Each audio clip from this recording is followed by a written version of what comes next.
What's up, guys? So, it's been a while, and today I want to talk about the new season coming up. It's starting next Sunday, Daytona 500. But what I'm going to do is strictly, I want to talk about what I'm looking forward to with the new season, just from me as a fan. Not everything overall, but what I'm looking to see and what I'm excited about, and my rooting interests. So, for those of you who don't know, most of my time as a NASCAR fan, I've always been a Jamie McMurray fan. He retired, and I found myself, there's always been a couple of drivers here and there that I could root for, but I finally feel like there's a couple of guys that I've gravitated to, and I am a fan, and I'm rooting for these guys. So I'm basically going to talk about that, what I'm looking forward to in the season, and tell you not a prediction, but like what I think is gonna we're gonna get from these guys and these new teams. So I'm gonna go one by one, and let's see. All right. So I got four uh, drivers that I'm gonna be rooting for. Bubba Wallace, as some of you might already know, and Daniel Suarez. Big fan. But there's two other guys now that I'm also rooting for several reasons. One is Eric Jones because he's now driving for Richard Petty. I'm a big Richard Petty fan. I'm a fan of that 43 car. I want to see that organization get competitive at some point. I just hate seeing them struggle as I have. Really, I've never been able to watch them, you know, successful in their at least during my time as a fan. You know, I started following NASCAR long after the 43 car was, relevant. So I want to see them do well again. It's strange though because I am not a fan of Eric Jones. I don't dislike him. I just don't really. I never really cared for him. For me, he's just like a cardboard cutout. There's nothing compelling about him. Very talented, in my opinion, but I'm not talking about his driving talent. I'm just talking about as a fan. Like, I just never really cared anything about him at all. But because he is their new driver, it gives me a rooting interest. I'm really rooting for the 43 car and that whole team. So uh, that's why I'm rooting. That's my rooting interest with Eric Jones. Um, I'm curious to know also from you guys, do you root for certain teams for a reason other than the driver? Like maybe you might root for somebody because you like the paint scheme on the car or the sponsors or the car owner, whatever reason, like something other than the driver. I'm just curious to know. Like for me in this instance, I feel like I'm going to be rooting for that 43 team and that car more than the driver. But whatever happens, I want to see that car, you know, uh, more successful. So that's why I'm rooting for him. And another guy that came on my radar last year, uh, I've seen him in some interviews, whatever. I kind of like the guy. I can't explain why. And he seems like he's pretty talented as well. And he surprised a lot of people last year, and that's Tyler Reddick. So I'll be rooting for him as well. And, I guess the common theme with all of these drivers is they're all pretty much underdogs, especially this year. And I have a history of rooting for underdogs or, I, it's, I'm not the type of guy who jumps on a bandwagon and roots for the top people just because they are at the top. I just, it's something that I can't explain. I just, for other reasons, I may like somebody or just gravitate to them on personality, or it could be a million things. It's not just based on talent. So these are the four guys I'm going to be rooting for this year, and I'm really excited about the season. in a way I haven't been in a long time. It's because this is all new, right? So most of it, you got Eric Jones now starting off with Richard Petty, and the excitement of seeing how this plays out. But more exciting for me is, this whole new Bubba Wallace 2311 race team. This is a brand new team, and that's exciting because there's an unknown factor that makes it like, wow, what are we going to see? How are these guys actually going to perform? And that great unknown always makes things exciting. So you have that with them, and with Daniel Suarez, this Trackhouse team, another new team. So I'm like, how's that going to work out? And watching these teams develop and grow, and yeah, that's exciting for me. So I haven't felt this excited about a NASCAR season in a while. I'm not a fan of the schedule and all of these new road courses. I know a lot of people wanted more of them, and I'm not opposed to that, but just I think they went overboard, but it is what it is. So I'm just gonna take it all in and see what happens. But I'm really excited. So we're gonna go step by step. And the first thing I'm gonna go to is, of course, okay, the number 8 car, Tyler Reddick.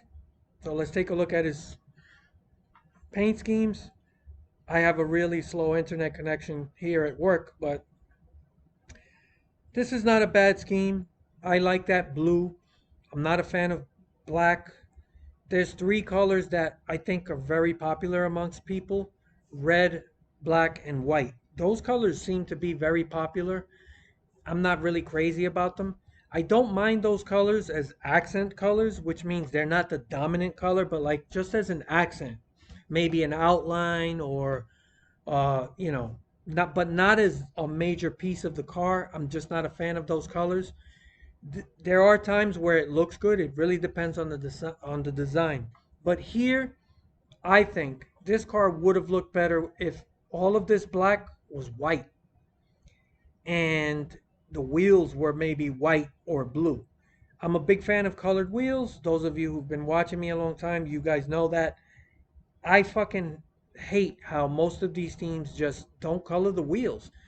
The only team doing that is Penske, and I think the Wood Brothers, and they have that affiliation. So they're the only ones painting the wheels. I don't know why more people don't do it. All my paint schemes, that whether it's in the heat games or even in iRacing, all of my schemes have colored wheels. I like bold, bright colors, and I think this scheme would pop so much more if everything that's black on this car was white, including the wheels. I think that would make a dramatic difference. It's not a bad looking scheme. It actually looks pretty cool. I just not a fan of the black, but I like the blue. I really like it, and it fades from a very bright to you know, sort of a darker blue. I like that. I love gradients when the shades of color kind of change from dark to light or light to dark. So I really like that. Overall, I give this a thumbs up. It's a nice paint scheme. It's not like super great, but like I said, not coloring the wheels, it's like it's such a simple thing to do. I don't know why more teams don't do it. You guys are going to get tired of hearing this because I'm going to say the same thing for everything. But man, even if you don't want to color the wheels like here, if you don't want to go with the blue, which I think would look awesome, then white.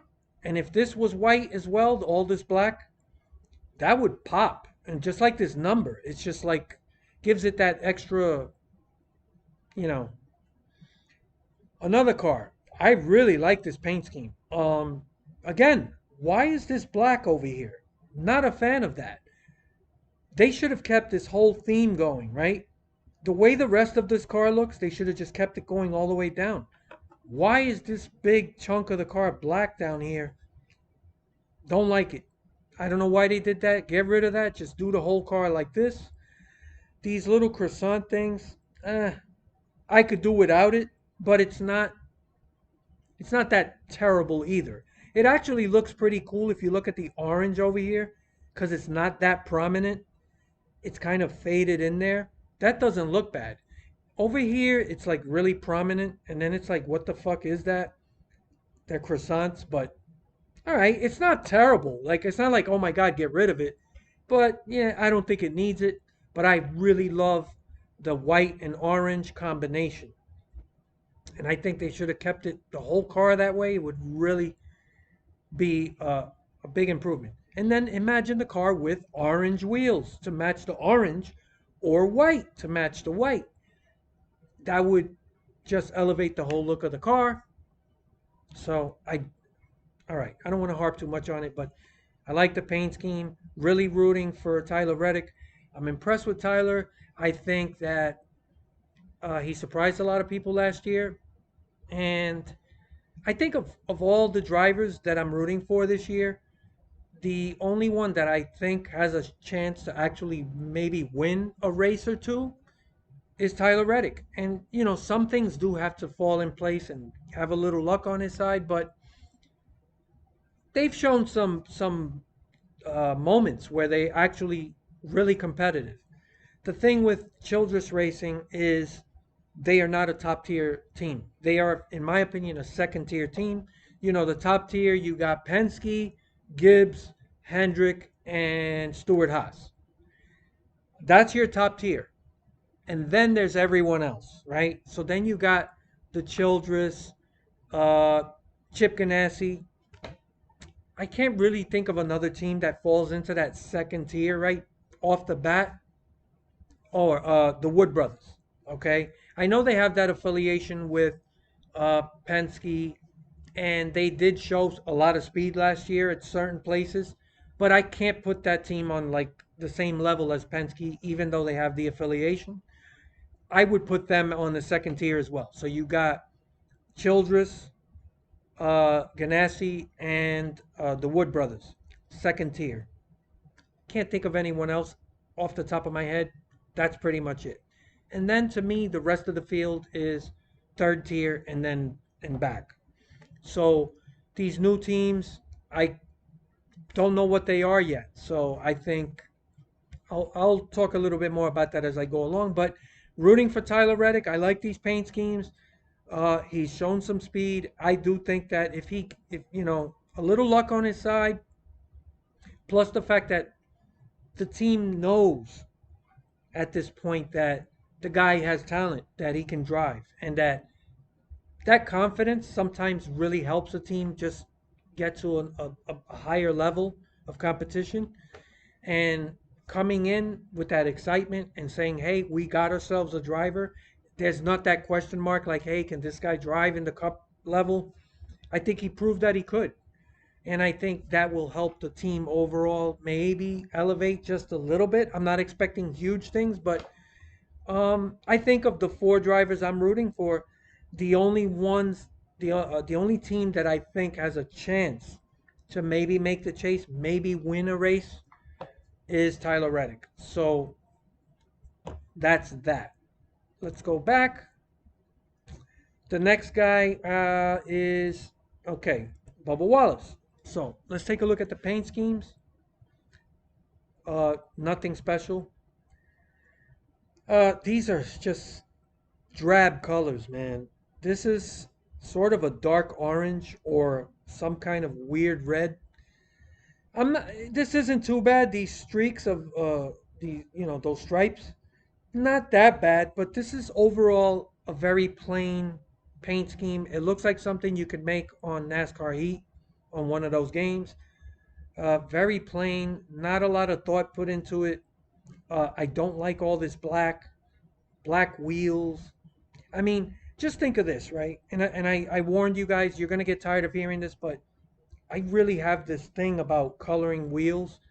Just if you didn't change anything else on this car and you painted the wheels orange to match this or white, it would just make a I'm not saying it would turn the whole car into a really great looking car, but it would help. To me, the wheels are the shoes, right? And the rest of the car is a suit. You're wearing a nice suit and you got these ugly, worn shoes. Even if you don't want a color match to a paint scheme, just paint the wheels white just to give it that pop. So not a fan of this paint scheme. This one, a lot of people seem to like it. Again, I just don't like red, white, black. That scheme is just overdone. A lot of cars use that. It just looks generic. Not crazy about the font on the number. This isn't that horrible, right? The way they have the white come like this, it's just like a unique scheme. That's not terrible, but overall it looks like another scheme you could do on like on a heat game. Now DoorDash as the sponsor, that red is their red, so I get it maybe for DoorDash, but when they run other paint schemes, I really hope they come with some better paint schemes. This is really plain. Not a big fan. Again, if you could make one change to this car and it would just help, paint the wheels white and I think it would pop. Or paint the wheels red. I don't know. One of those two things would be better than this. Again, it wouldn't make this a fantastic paint scheme in my eyes, but it would elevate it and make it better. Just not a fan of the paint scheme. And this is another red, black, and white scheme. This one actually looks a little better. Um, a little more white. It's still a plain scheme, but this looks better actually overall. So that's what I think of these paint schemes. Not a big fan. Not a big fan of the number font, but okay, it is what it is. Bubba Wallace, in my opinion, is talented. I think that with the right things around him, he could have success in the future. The thing about this year and the way a lot of people are looking at this team, I'm really shocked at how many people think they're going to have a higher level of success. This is a first year ground up team, brand new. Nobody knows what they are. Yes, they have that Gibbs affiliation. Yes, they're going to have backing from Toyota and they're going to have some technical alliances. I get that. And there's money with the sponsors. And you got big names, Michael Jordan, Denny Hamlin owning the team. A lot of good things to like about it, but there's a lot of question marks here. Like I said, first and foremost, it's a first year team. I don't I think historically it's been proven time and time again that starting a team from the ground up has been extremely difficult. It takes time. It takes a lot of time and money to get a team from the ground up to becoming successful and being competitive for race wins and championships. That doesn't happen right away. There's a lot of people already saying, "Oh, he should be competitive now and he should be running up front with the other guys." I don't know where people are getting that. I think that's insane. My expectations for Bubba Wallace are, in my opinion, more realistic. I think if they run on average top 20, creeping into the top between 15 and 20, right? And more closer to 20, like maybe averaging 18th here and there, 20th. I think for a first year and finishing these races and running all the laps and getting the most you can without going over the line.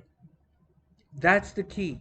If you can do that, that's going to be valuable for the entire organization because the most important thing right now is to figure out who you are. You don't know who you are as an organization. What you did was you this is ground up and you're building the team, you're hiring all these people and you're putting them to work. You don't know what's going to happen. And just because you have this technical alliance with Gibbs and all this money, that's not automatic success. It takes a lot more than that. And you need a little luck on your side. So for me, if I'm Denny Hamlin, I pull Bubba Wallace aside because I've heard that, in Bubba's mind, he's thinking that he can actually win maybe two races this year. Outside of restrictor plate races, now this goes for all four teams. I think they all have chances to win Daytona or Talladega because really that's open for anybody. So I wouldn't be shocked if one of these teams won. But outside of those tracks, man, let me tell you, if you think a ground up brand new team is just going to come in and win one of these races, you haven't been watching NASCAR that long. I think Denny Hamlin should just tell Bubba on the side and say, "Look, we do the best you can, but what we need from you is make sure you bring the car home, run all the laps, and push the car without going over the limit so that we know what we have and we can learn from it and we can see what our strengths and weaknesses are and we can make those adjustments going into next year. This year should be about the teams getting to know each other, how they work around each other, uh, the whole structure from the ground up, all the way from the race shop to the executives in the offices and all the decisions being made. Nobody knows how any of that's going to go. So, figuring out who you are as a team is incredibly important going forward. If you go out there and you do try to do too much and you get involved in wrecks and you think or you're taking chances with pit strategy and all this other crazy shit trying to get wins right off the bat, to me that could it's going to be more harmful than good because the team isn't going to know what they are. It's important to know what you are. And nobody knows what these guys are going to be until I say maybe a third of the season in. When we see about a third of the way through the races they've run, how they've run throughout these races, the speeds they've shown as compared to the top level cars, and then you kind of get a gauge. All right, we kind of get what they are. But anybody that thinks that Bubba Wallace is going to have uh, the level of success that a lot of people think he is on year one, I think it's crazy. That's not how these things work. It's a you got to crawl before you can walk, and you got to walk before you can run. My concern is that this investment in Bubba Wallace is long term. I need it to be long term. You don't want these drivers thinking every year they're racing for their career and their next contract. That is not good. He needs to know, listen, you're here for the long haul. We're looking at the future, the down, way down. And we have to do the things we need to do now to build and learn and figure out who we are so we can make the right adjustments. If you don't know who you are as a team, how do you make decisions and make changes that you need to make? Because you're like, well, are we really a second tier level team? Uh, are we really this fast, or are we just fucking taking chances? My point is just run this season through, do the best you can, but do not push over the line. So that's the only thing that worries me about Bubba Wallace, that he might try to do too much. And I really think if these guys are running, between 17th and 20th place, more or less week to week, I'll take that. And I think that is a solid start to build on. Okay, don't expect too much. And anything you do beyond that, if you run better than that, then great. That's awesome. But my expectations really is these guys, they're going to be more or less mid pack. I think, especially early on. Maybe top 15. Okay, and I think that's pretty fucking solid for the first year. The competition in the Cup Series is really tough. So I think people are expecting a little too much. Just pull back on that a bit. I'm okay. If these guys are more or less in the top 20, I'm okay with that, especially for the first year. And going into next year with the next gen car, I'll talk more about that after I get to Suarez, which because it's going to be the same thing for Bubba Wallace with being a new team. So now we go to the 43 car and Eric Jones. Like I said, I never really cared about Eric Jones personally. I don't never really stood out to me. He's just personality wise or anything like that. He's just like a cardboard cutout. That being said, I do think he's a talented driver, right? So there's two different things here. I'm not talking about, there's one thing to talk about somebody and their personality, but then there's also the talent. I do think he has talent. So he's another driver that I think has to dial it back a little bit, come in here knowing this is going to be tough, and just do the best you can and try to help this organization grow. And if you can squeeze out the best possible finishes for these guys, then they can figure out, okay, what are our strengths and weaknesses. I'm a bit worried because Petty has been in this position for a long time. I hate seeing this car struggle. I think it would be so great for NASCAR to have a competitive 43 car back, you know, in NASCAR, just to have that car running more competitively. I'm not even talking about winning every week, just talking about maybe running top tens. That's not going to happen now, but maybe down the line, and maybe they can keep Eric Jones around. He's still young. If you can keep a guy around, for a long period of time, you can build around them and not have this, big turnover. So this might be a good thing for Eric Jones too, because he was at Gibbs. Maybe there was too much pressure. Gibbs is not the most patient person. And, I'll talk more about that later. But let's talk about the paint scheme. Again, not a fan of all this black. I will say this. The combination of the black, white, and orange on this car doesn't look bad. And it goes with this Armor All theme. The car doesn't look bad. I gotta say. Again, if the wheels were white, it would really fucking help the car pop. But it doesn't look bad, especially this is the one of the few exceptions I think where the black wheels don't bother me that much because this whole black section on the bottom of the car kind of flows with the black wheel. Not bad. I like this. This looks like a nice. I gotta give this a thumbs up. And I like this glow around the hood, this white glow around Armor All. That looks really good. This car looks pretty good too.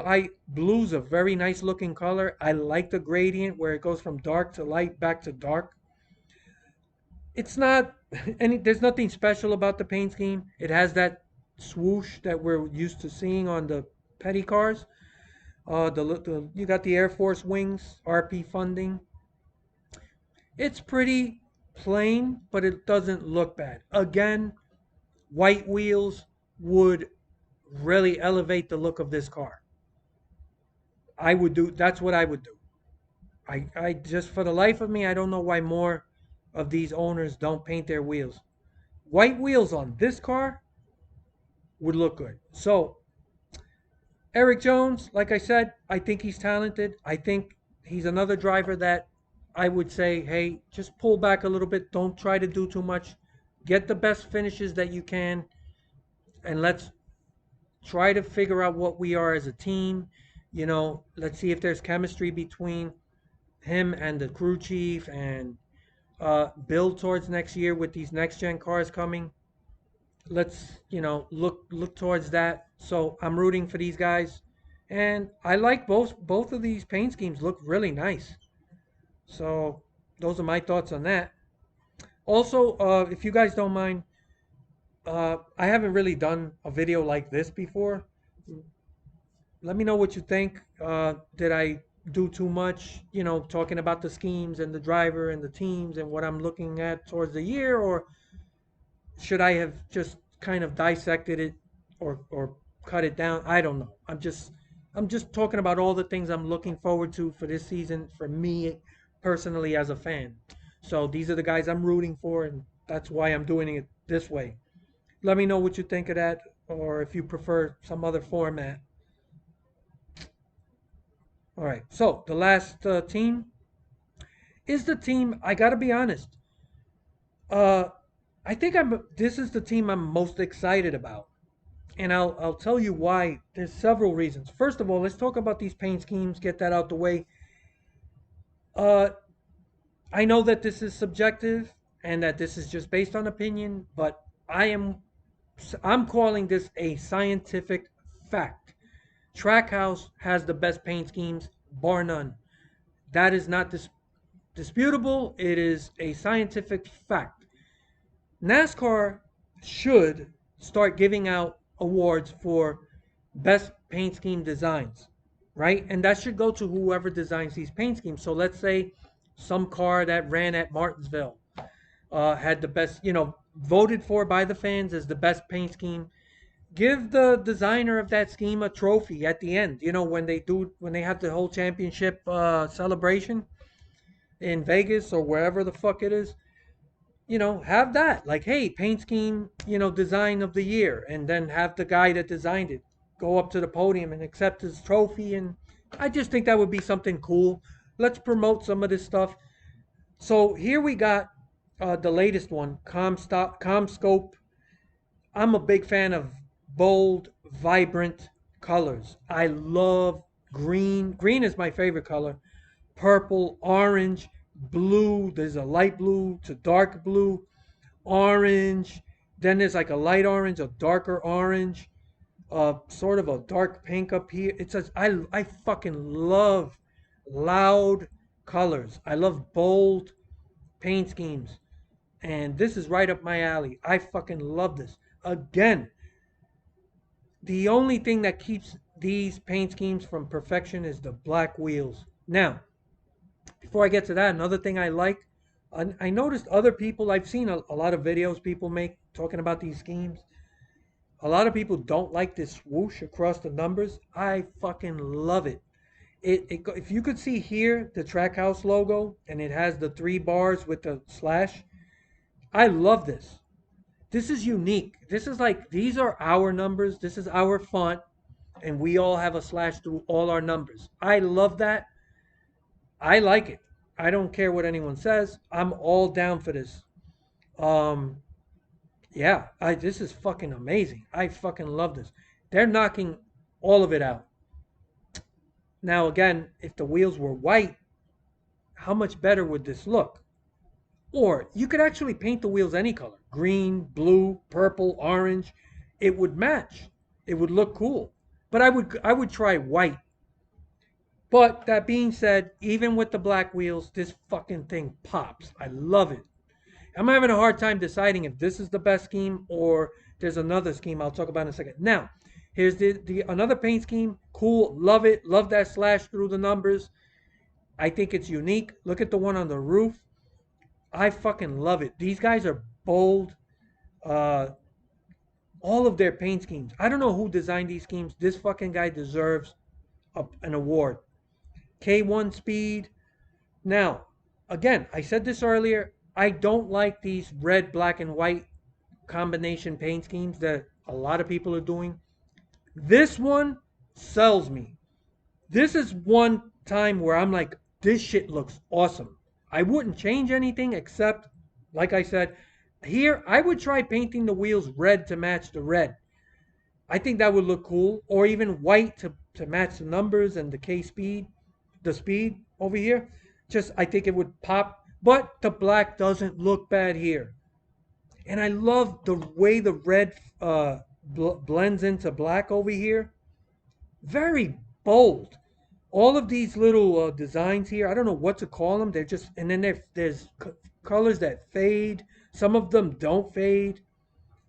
Very bold paint scheme. I fucking love it. And if there's any paint scheme that I had to run and somebody said to me, it's going to be red, black, and white, whether you like it or not, this is the one I want to run. Fucking awesome. I love it. This may be my favorite. So, Comscope is, ugh, these guys are fighting it out, but I think this is my favorite. This is to me the best paint scheme in all of NASCAR right now. This pump it up scheme, I fucking love it. Again, if the wheels were white or blue or purple, I mean anything, it would fucking pop. It would look amazing. White, I think, would be the best. But again, even with the black wheels, it looks good. Love it, love it. The number blue on top with this with that slash going across, I love it. The pump it up lettering, this fucking oh my god, I love these vibrant colors. This is the best paint scheme in my opinion. I fucking love it. And here's another one, another amazing one. Red, blue, and white. Again, this is another color combination I'm not super crazy about, but it looks amazing here. You see this light blue and then it goes into a dark, then you have dark blue here. The red as an accent color looks great. There's not too much of it. I fucking love it. And this swoosh design here goes perfectly with the I Fly logo because that's like somebody, I guess, parachuting. That I Fly thing, I think it's one of those virtual, not virtual, but those places you go indoors and there's a fan blowing up and you're like flying. I think that's what it is. But that's cool because you see that the man here is a swoosh and this is a swoosh here. It just all flows. Again, the guy designing these paint schemes deserves an award. Give this guy a fucking award, man. I want to see this guy, at the end of the year when they're doing the final year championship celebration thing in Vegas. Get this guy over there and give this guy an award, man. They should do that. So, love these paint schemes. Okay. Now, I'm going to talk about Suarez. I think he's talented. A lot of people are down on him because they said, well, he's been in top rides and he hasn't done much. Gibbs gave up on him really quick, and he had 1 year at Stewart Haas. He, you got to give these guys time uh, and build around them. He's young. I think he's got good cup experience now. Um, this team, another new team that I think my expectations for them again are realistic. If these guys could run, I would say between 20th and 25th. Well, 25th is, yeah, maybe somewhere between there, right? 20, 25. If they can average that more or less for the first year, I'd be happy with that. Finish races, run laps. I think Suarez, I think he did a commendable job for Gaunt Brothers. That was garbage equipment, and I thought he did the best that he could possibly do with that equipment. And I think if he can do something just slightly better here, build, learn, and like I said with 2311 and Bubba Wallace, you got to figure out who you are. Don't try to do too much. This year is going to be about learning, put logging laps, figuring out who are we as a team, where do we fall in the hierarchy of NASCAR, right? Figure that out first, and then you can make the proper adjustments. What are your strengths? What are your weaknesses? And I really hope, and it seems like that's the case, but I'm really hoping that they're looking at Suarez long term, not looking at it like, well, let's see what happens this year, and may if we feel like we got to get rid of him and get someone else next year, we'll do that. I don't want that. He's still young. He has talent. He's tough, man. He's a tough as nails driver, and build around him. Give this thing real time, and I hope he gets a chance to drive where he's not thinking like a lot of people. I'm driving for a contract next year, or I don't know where I'm going to be next year. You got to give these guys time. And one thing I think that ownership in NASCAR, right? Most of these car owners, I think that they've been spoiled in the last generation. I'm talking about when Kyle Busch and Keselowski and Logano and those guys, young and showed a lot of talent, I think it spoils these owners and it makes them feel like it's the norm to bring in some young kid, throw him in a car, and then get success. You got to give these guys time. And NASCAR historically has shown that. You can't get spoiled by, you know, the success that we've seen with a lot of young drivers in recent memory. And I think that you give these guys some time and you build around them, it will pay off. And I really think that with Bubba Wallace and here with Suarez, stick with those guys. Let them know you believe in them. They're going to be around for the long haul. And just let them know do the best you can. Don't do too much. We want these cars to finish. We want to, at the end of each race, be able to sit back with the crew chief, the engineers, back at the shop, and even the driver and dissect everything that went right and wrong with the performance and build on that. And then you could figure out what changes need to be made. That takes time. And here's something that I'm really impressed with. Now I'm going to talk about something else, right? I'm going to talk about 2311 and Trackhouse in terms of ownership. And there's something about Trackhouse that for me impresses me and I feel like I'm a little bit more excited about the future with these guys. I'm not saying I'm not excited with 2311. I'm also excited, but with Trackhouse, there's a different energy that it really attracts me a little more. First of all, you got Ty Norris, right? Long time insider of NASCAR, been on several race teams. The guy, uh, I think his knowledge and his experience is going to be valuable. Okay, so you got him. You got Justin Marks, who uh, all the interviews I've seen, everywhere I've seen him talk, I'm really impressed with the guy. And there's the rumor about not the rumor, but the word on him is the guy's really smart and intelligent. And I could tell by the way he talks about everything behind the whole buildup of this organization that he really is knowledgeable. And I really like what I'm hearing. And then now you got recently Pitbull is also joining the team as an owner. So why am I excited there? Now I'm going to compare that to 2311, who you have Denny Hamlin and Michael Jordan. And there's some differences here. You got Denny Hamlin, who knows a lot of people, been in the sport. I think he's going to be the main guy really steering the ship. So I'm not. It's not. That's a good thing, but there are some question marks that cause for concern. The first thing is he just extended his contract with Gibbs, so he's still going to be driving for some time. How is he going to juggle that? Because these drivers do have to sacrifice a lot of their personal time to these race teams. It's not like, oh, you do whatever the fuck you want to do and just show up on Friday or whatever. And that's not how it works. So he's committed as a driver to Gibbs.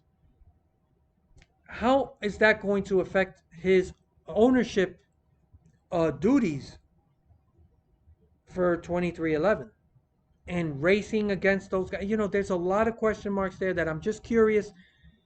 I think that's a concern. And now we look at Michael Jordan. And with Jordan, I've first of all, I've never been a big fan of Michael Jordan. I did not like him as a player. Uh, he is a big name, and his name carries a lot of cachet. So that I give him. But I'm not really sure what he brings as an owner. He's involved. He's also a part owner of the Charlotte Hornets. He is involved in a lot of businesses, and up to this point, I have to ask. I mean, and maybe you guys know. Have you seen him around? Where the fuck is he? He's like fucking completely AWOL. There's no marketing with him that I know of. Okay, I could be wrong. I don't see it anywhere. You see now this whole week we've seen Denny Hamlin, Bubba Wallace talking about 2311 racing and the upcoming season. Where's the Michael Jordan videos? Where is he? You look at Trackhouse, Justin Marks is talking, and Pitbull, he's totally available. He's into it. He's going to Grand Marshal the Daytona 500. And I saw him in an interview this week, and I'm really impressed with him. He's not just there as a fucking celebrity.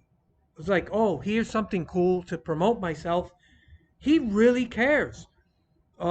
He said, they asked him, what do you think that you bring to the team as an owner, as a celebrity? And he didn't even hesitate. He said, I'm not here as a celebrity. I'm here as a worker. I'm here to work. I'm here to do whatever I need to do that's going to help and get us where we want to be.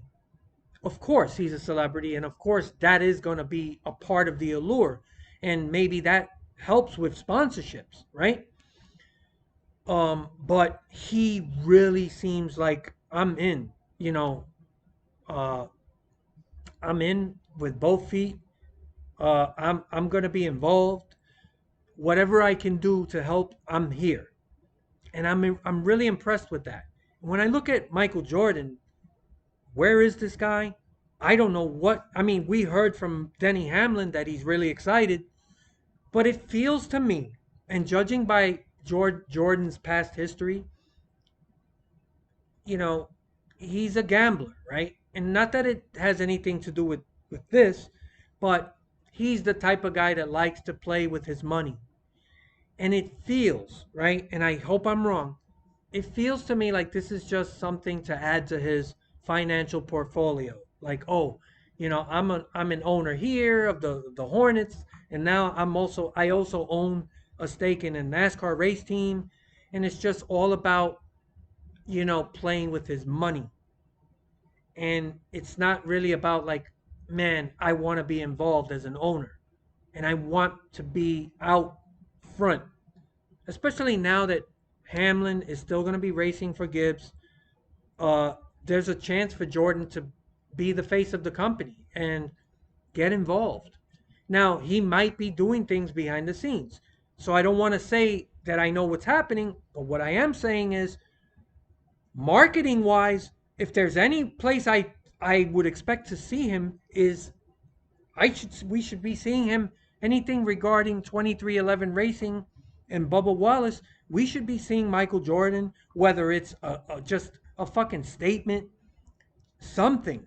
Okay, speed weeks are here. Daytona 500 is next week. Where is he? So I'm curious about that. These are just question marks that I have.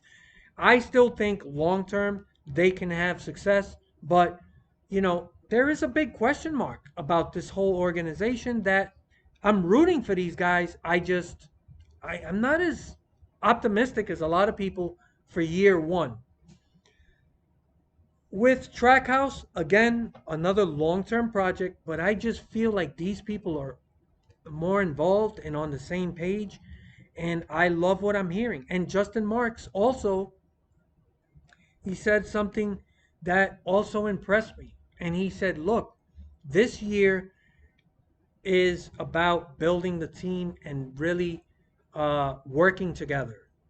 And this way, when next year rolls around and the next gen car comes, we can focus almost 100% on that next gen car. We don't have to worry about the team and all this other stuff. That to me is the smart way to go about this. They're not out there talking about maybe we can, you know, do this or do that or make the chase. They're just like, listen, we're going to do the best we can, but we're really doing everything we can to just push this thing out of the crawling stage and get to the next stage. And we're looking at next year. I really appreciate that. That to me it's just the way the outlook of it to me is more along the lines that I would that's where I would be as a team owner. Just let's just make sure that we run these races, bring the car home every week, and learn. Okay, so push the car as hard as you can without going overboard. There's only so much you're gonna get, competitive wise, performance wise. We need to know what these cars are capable of so that we can, you know, learn as a team. By the way, this is the last year for these cars anyway. They're gonna go to a next gen car, so that's that. So really, those are my thoughts on the upcoming season. As a fan, for me personally, these are the guys I'm rooting for. I'm really excited for these reasons. And just watching these guys develop and grow and see what happens. As I said earlier, there is a possibility these guys might get lucky and pull a win out at Daytona or a Talladega race. Anybody can win those races. And the one place that most race teams seem to figure out, at least to get a car that's at least competitive, is at these plate races. Even some of these bottom level teams, they can sneak up and run near the front. So I wouldn't be shocked to see Bubba Wallace or Suarez, being that competitive up front, or even Eric Jones or Tyler Reddick for that matter. Anything could happen at those races. So really looking forward to all this. I want to know what you guys think about all the stuff I said. If you have anything to add, let me know. I look forward to your comments later.